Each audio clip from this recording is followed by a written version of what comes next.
The Prince and the Pauper by Mark Twain, Chapter 29, To London.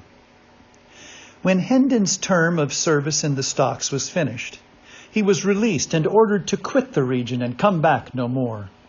His sword was restored to him, and also his mule and his donkey. He mounted and rode off, followed by the king, the crowd opening with quiet respectfulness to let them pass, and then dispersing when they were gone. Hendon was soon absorbed in thought. There were questions of high import to be answered. What should he do? Whither should he go? Powerful help must be found somewhere, or he must relinquish his inheritance and remain under the imputation of being an impostor besides. Where could he hope to find this powerful help?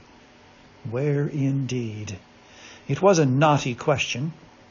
By and by a thought occurred to him which pointed to a possibility. He remembered what old Andrews had said about the young king's goodness and his generous championship of the wrong and unfortunate. Why not go and try to get speech of him and beg for justice?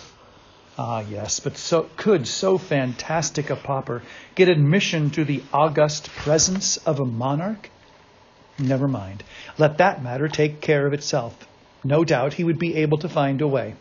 Yes, he would strike for the capital. Maybe his father's old friend, Sir Humphrey Marlowe, would help him. Good old Sir Humphrey, head lieutenant of the late King's kitchens or stables or something. Miles could not remember just what or which. Now that he had something to turn his energies to, the fog of humiliation and depression which had settled down upon his spirits lifted and blew away.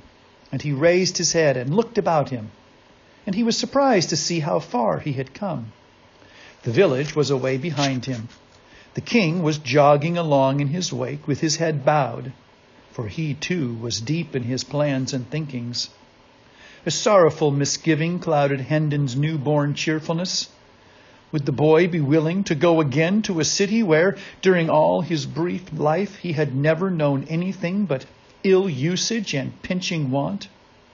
But the question must be asked, so Hendon reined up and called out, "I had forgotten to inquire whither we are bound. Thy commands, my liege?" "To London," said the young king. Hendon moved on again, mightily contented with the answer, but astonished at it too. The whole journey was made without adventure of importance, but it ended with one. About 10 o'clock on the night of the 19th of February, they stepped upon London Bridge in the midst of a writhing, struggling jam of howling and hurrahing people, whose beer-jolly faces stood out strongly in the glare from manifold torches.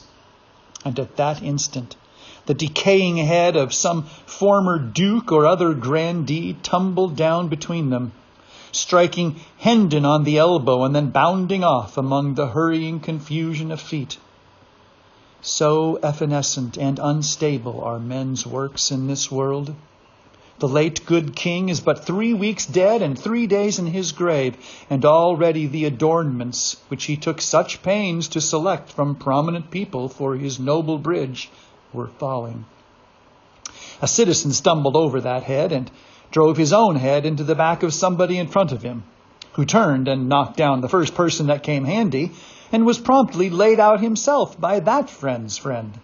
It was the ripe time for a free fight, for the festivities of the morrow, Coronation Day, were already beginning. Everybody was full of strong drink and patriotism, and within 5 minutes the free fight was occupying a good deal of ground. Within 10 or 12 it covered an acre or so, and was become a riot. By this time Hendon and the king were hopelessly separated from each other, and lost in the rush and turmoil of the roaring masses of humanity. And so we leave them.